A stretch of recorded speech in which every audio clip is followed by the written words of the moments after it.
Welcome everyone. Today I will be reacting to Matt Mask's recent video titled Who Put Irakli on This High Horse. I will be giving you my opinions, what I think about the statements that Matt made about Irakli and what I think about the statements made by Irakli for Matt Mask. Definitely going to be an interesting video, but if you are here for the news only, the news for you in this video is that Matt Mask versus Lars Rohrbachen super match that was scheduled to happen on 3rd of September is now cancelled because Lars was injured and he tried everything. He tried to push through the pain, he tried to seek help from doctors, but nothing was working, so he called it off. The replacement for Lars is Krasimir Kostadinov.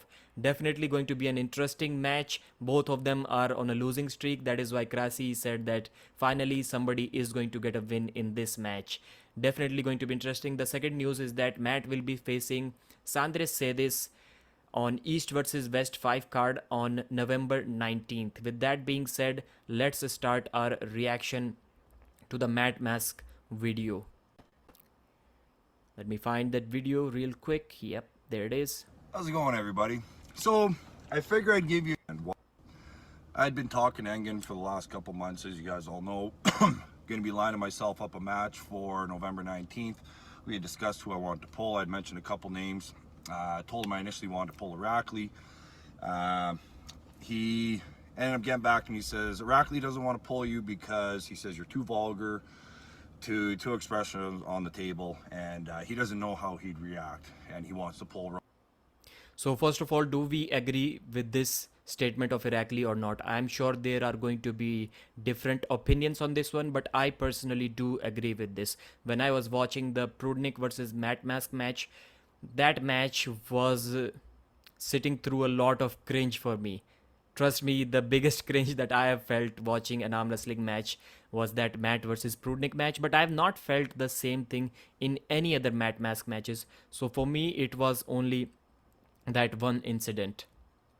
Ron Bath. This was about 2 months ago. So I'm like, yeah, you know what, whatever. You know, he's just a kid. Maybe he can't handle the language. I don't know if he was lived in a sheltered life or whatever it was. Very interesting comments. First thing he said that maybe he's just a kid, he cannot handle the language, and maybe he lived a sheltered life or whatever. So let's address the first comment from Matt here. He's just a kid, he cannot handle the language. Yeah, probably that is true. It is quite clear that he cannot handle the abusive language that he's talking about. I agree with this, but if not being able to handle that language makes him a kid, I would like to ask Matt Mask that what does it make him when he cannot control his own language? I think that also makes him a kid, because if he wasn't a kid, he should be able to control his language. Please do not take anything offensively here. I'm just giving examples. So maybe the language can be rude. So please, nobody should take this offensively. And the second part that Matt mentioned is that he has been living a sheltered life. So I know there are different versions of truths, and if I were in this situation personally, my version of truth would be completely opposite of Matt here. Because Irakli for me is not living a sheltered life. It is a choice that you make. Sometimes not being abusive in a situation of anger is something that you have to learn, that you have to teach yourself, that you have to force yourself not to be abusive in those situations. And that is not living a sheltered life, because he knows there can be repercussions for that, and it is something that doesn't suit his personality. I would go as far as to say that maybe Matt is the one who has lived in a sheltered life because he knows he can curse all he wants from where he comes, in his country, in his place, in his state, and there are no repercussions for that. So that is for me a sheltered life, when nobody is going to say nothing to you. That is a sheltered life for me. I'm not sure if you are going to, if everyone is going to understand what I'm trying to say here, but controlling your emotions, not being abusive, it takes a lot of courage, it takes a lot of self discipline, and that is not sheltering anyone. If you knew that you could just get away with anything you want and nobody is going to say anything, that is living a sheltered life, in my opinion. I can curse all I want on my channel. It is not going to affect my revenue or my views or anything. I can do that. A lot of people are doing that on their channels, but I choose not to do that, and that takes some courage, that takes some discipline. It is definitely, I can guarantee you, it is definitely not a sheltered life. The same reason why I wouldn't invite Evan Burgoyne, the beerman, on my channel. Not that I hate him, but there are some values associating cursing with arm wrestling, cursing live. That is something that you are never going to see me do. Never. Sometimes I use the word shit. I'm going to use it again. I didn't really knew that. To me, it didn't really feel like, but now I know that I'll not be using. I just used it now. I know, but it was for an example. So definitely, Matt, that is not a sheltered life. That is a respectful life. That is a well-behaved life, in my opinion. If you knew, you also would be getting some consequences for saying that, and it will take a lot of courage for you to do that. And you'll have to get out of the shelter to control your words. So I'm like, fine, whatever, we'll find another opponent. Find out Ron's not able to make it down to November 19th for other reasons, not able to travel with his travel partner, completely understand. So Engen gets back to me and says, you know what, this is about a month ago, prior to East versus West 4, and said that, you know what, you're going to be able to pull Irakli. He says, but Irakli wants you to be more respectful on the table towards the opponent, not swearing whatnot. I says, you know what, I'll try to be my best. I says, I'll do what I can. I can't make the promises, but I'll definitely try to tone it down a little bit for him. All right, match is set. So there I see some respect, a gentleman's request from Irakli and gentleman response from Matt. Although he did say that he'll try, he cannot promise it. Nothing's been confirmed, haven't been announced. I get a message or whatever from Engen yesterday, just before I left work, saying that Irakli doesn't want to pull me now because he's worried about my language and how he may react towards it on the table, and he doesn't want to do that. So I'm like, what is with this guy? So I told him my Why? I think they already discussed that. Why again, Irakli? That sounds so strange. message back to him was, tell him to man up and let's just pull. I will try to hold my best, try to be more respectful towards him. Again, Matt.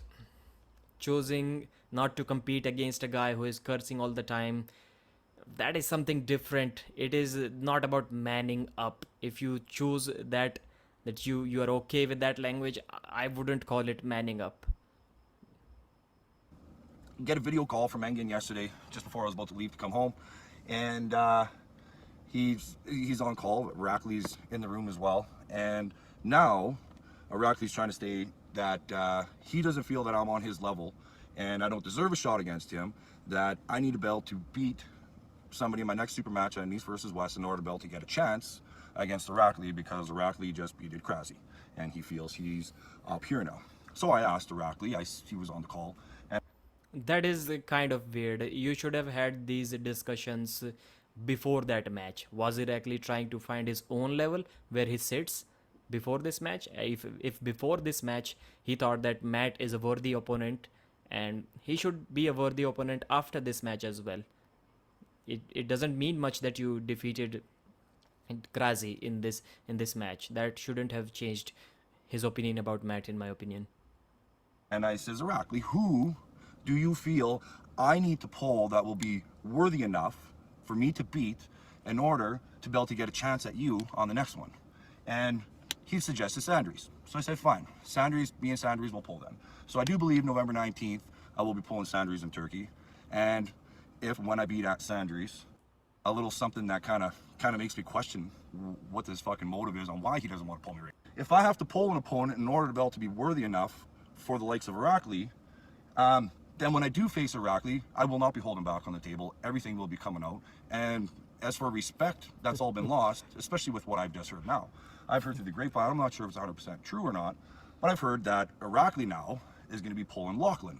So I need to be able to beat Sandries in order to be able to be qualified enough to pull Irakli. But Lachlan, I do believe he just got beat pretty bad by Sandries, is going to be pulling Irakli. So Lachlan versus Irakli is going to happen at King of the Table 5 on 1st of October, and a good catch by Matt Mask. That is some stupid comment from Irakli, totally absurd in my opinion. As he himself cleared that, why is he facing Lachlan then, who lost to Sandre Sedis, and somehow Matt needs to be able to beat Sandres to face Irakli doesn't make any sense. Absolutely zero sense in my opinion. And I genuinely believe, I don't know if I'm quite sure many people are going to have a different opinion. I don't think Irakli can beat Sandres. Irakli is right now 95 kilos. Sandres is pushing 115, 116 kilos. I'm not sure, man. I think Sandres cracks Irakli. But what is giving Irakli the confidence to say that you need to be able to beat Sandres to be facing me? Sandres is much more proved at that weight. Irakli has gotten two big wins now, Marcio and Grazi. Yes, he has gotten those wins at that 100 kg weight mark. But before that, he had no accomplishments, and Sandres has been doing great things at his weight. So I'm not sure if Irakli is over Sandres or not. Although I do believe that Sandres is going to beat both Matt and Irakli. I need to beat Sandries. So Sandries, November 19th, I'm coming for you.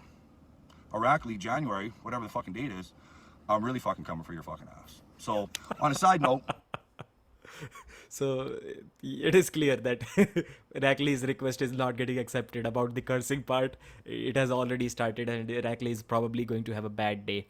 I'm not sure what Irakli meant by he don't know how he would react. Maybe he's going to get in a fist fight with Matt. um, After the match has ended, please end the match, and after that, I would love to see a fist fight as well. September 3rd, I'm supposed to be pulling Lars Rabakin. It's putting together. So now we're looking for a replacement. Kind of short notice with Chance, just finishing his match. But I don't know. We'll see what happens. But we're looking for a replacement right now for September. Fucking short notice. But hey, I've been there before too. So that was about it for this reaction video. I think it is the first reaction video on this channel. And man, I don't know what music played.